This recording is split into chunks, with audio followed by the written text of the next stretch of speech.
Hi again, guys. My name is Paul. So this is the part 2 of the explanation Health Invest Plus. And dito sa itatopic natin ngayon, which is tungkol naman sa investment, kung paano yung takbo ng investment ng Health Invest Plus. Dun sa part 1, diniscuss dun yung about sa guaranteed portion ng Health Invest Plus. Dito naman, i-discuss natin yung paano ang mechanics ng investment naman ng Health Invest Plus. So yung part 1 is about the benefits, the guaranteed portion. Dito naman sa investment, ang takbo dito for your Health Invest Plus is minamanage to ng Philam Asset Management Incorporated or PAMI kung tawagin namin. At may 4 funds doon, ang Philam Bond Fund, Philam Fund, Philam Strategic Growth Fund, and the Philam Equity Index Fund.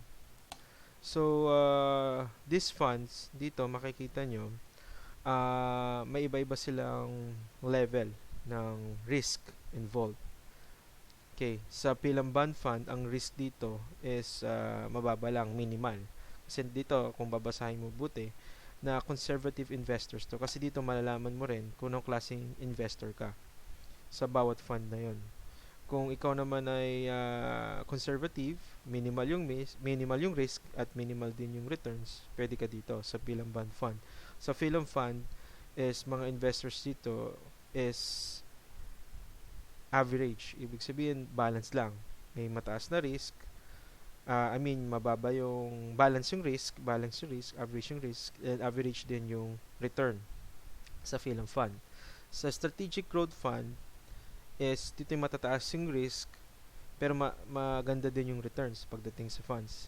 Kasi kaya ako binabanggit sa inyo to guys kasi ang bawat investment natin na ginagawa for the Health Invest Plus ay may mga risk factors na involved din. Okay, kasi we are investing your money sa mga iba-ibang kumpanya. Kaya dito makikita nyo na ilalagay ni Philam Life yan kung saan nararapat yung investment nyo napupunta at nagiging maganda rin yung ikot or interest rate ng mga investment nyo pagdating sa Health Invest Plus. Sa Equity Index Fund naman is ang investors dito is super taas yung risk pero super taas din yung returns na matatanggap. I-dealt natin ng deeply yan yung bawat funds para at least mas maintindihan nyo yung mga sinasabi kong investors pati yung risk involved at kung saan napupunta talaga yung pera pagdating sa investment side. Okay. Anyway, ang mga funds kasi na nakikita nyo, yung mga Philam Bond Fund, Philam Fund, Strategic Growth Fund, pati Equity Index Fund, these are actually mutual funds, kung tawagin. So, simplify ko lang para mas maintindihan natin. Kasi ang mutual funds is a pool of funds na kung saan yung pera nyo is nakalagak pero hindi lang kayo ang nagmamay-ari ng fund, yung mutual fund. Kasi may iba-ibang tao naglalagay din sa mutual fund. Na kaya rin, naglagay ka ng 50,000 ding isang person naglagay naman ng 30,000, isang person naglagay ng 20,000 at isa naman 10,000. So, dumadami siya. It's a pool of fund talaga. Ngayon, ang ginagawa kasi ni Philam Life doon sa mga fund nyo is yung pera nyo na binigay sa Philam Life napupunta yan sa iba-ibang company. Ito, tulad nitong company na to, at least makita nyo, na pwedeng mapunta yan sa PLDT, San Miguel Corporation, Ayala Land, Jollibee, SM Store, Meralco, at BPI.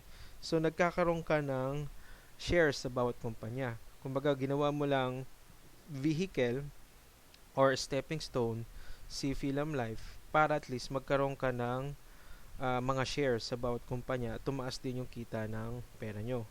Ganun ang ginagawa kasi ni Philam Life. So, your money dito sa illustration na to, dito sa mismo sa proposal, kung magkano yung nilagay kong premium, is napupunta din sa iba-ibang companies.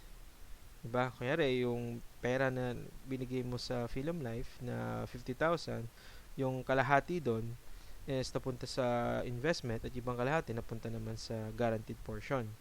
Ngayon, ang gagawin ni Philem Life nga doon is pinapaikot niya sa mga different companies para mas tumaas yung earnings. Okay. Tulad dito, para sa illustration na to, kung nag-invest ka daw 5 years ago, how much is the stock price that time? Dito, nag-invest ka sa SM Store. Yan, sa SM Store. Stock price that time is 147 pesos and 20 cents. Ngayon, ito yung stock price, ito yung shares sa isang one share is ang halaga daw niya is 147 pesos and 20 cents. So, may conversion yan, yung pera na yan, para at least magkaroon ka ng one share. Okay. Kaya rin, nag-invest ka nga ng 60,000. So, may katumbas yung 60,000 mo na shares at may conversion yun, may formula para at least pagdating ng panahon na tataas siya for 5 years on March 3, 2014, tumaas yung shares mo ng stock price ng 720 pesos. So, ibig sabihin, may conversion yan, tumataas talaga yung pera. Yung growth is naging 389% kasi nga, tumaas yung pera ng stock price that time on March 2014. Ganun ginagawa kasi ni Philem Life na yung pera mo, nakalagak yan sa different corporations na hindi lang sa SM Store. Kasi there are other form of investment na ang pera nila nakalagak lang sa isang kumpanya. Nakastay lang sa isang kumpanya. Sabihin natin yung dumiretso ka dito sa mga company na to, sa Meralco, nag-invest ka doon, pero sa Meralco lang. Pag bumaba ang stock price that time ng Meralco, apektado ka rin.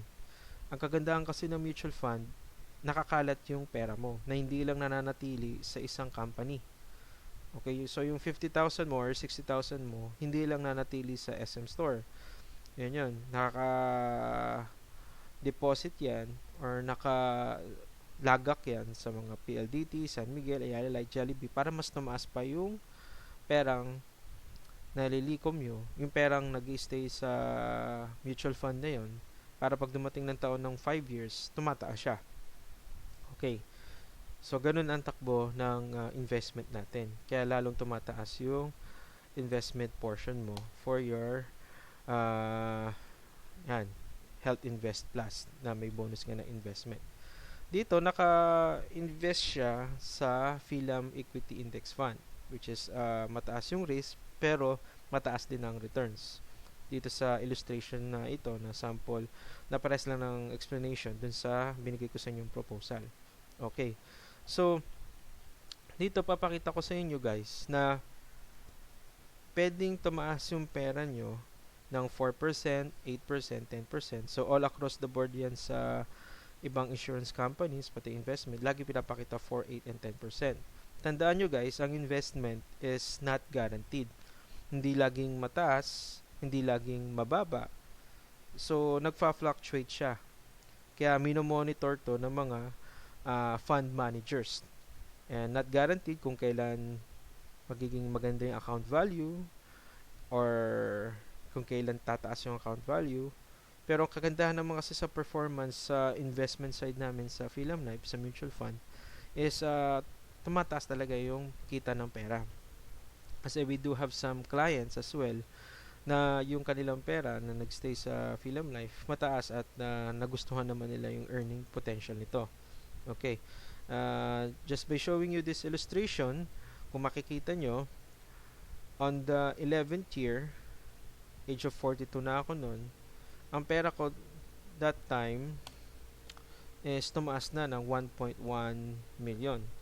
Kung sakali daw na panatilihin ko yung pera ko hanggang 12th year, 13th year, 14th year, 15th year, or 16th year, ayan, or in the 19th year, pwede daw tumaas yung pera ko ng 2 million.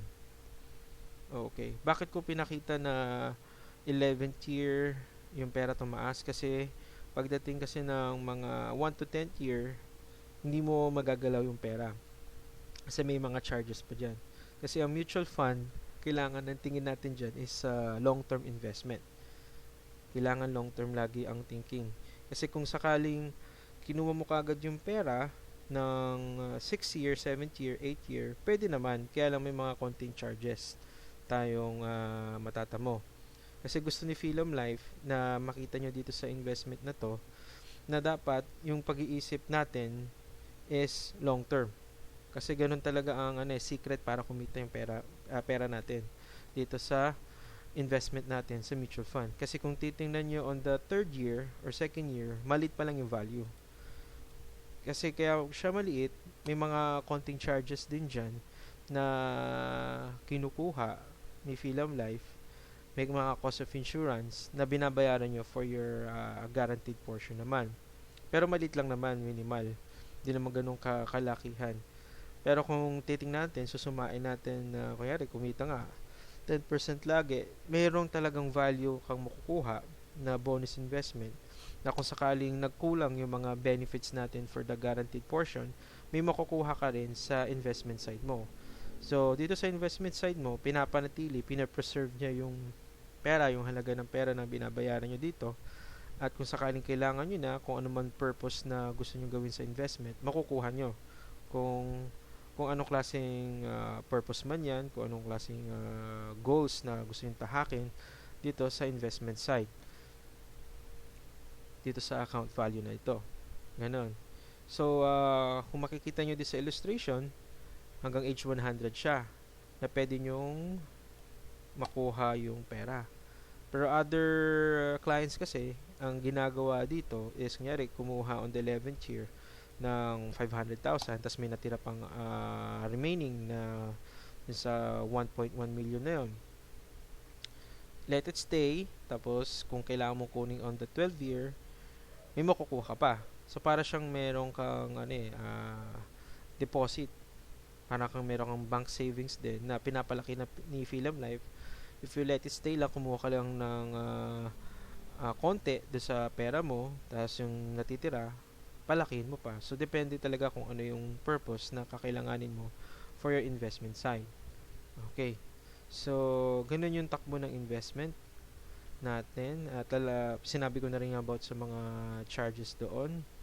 And ang kagandahan naman dito, kung sakaling nagkasakit ng isang tao, is hindi apektado ang investment side mo. Hindi dito kukunin.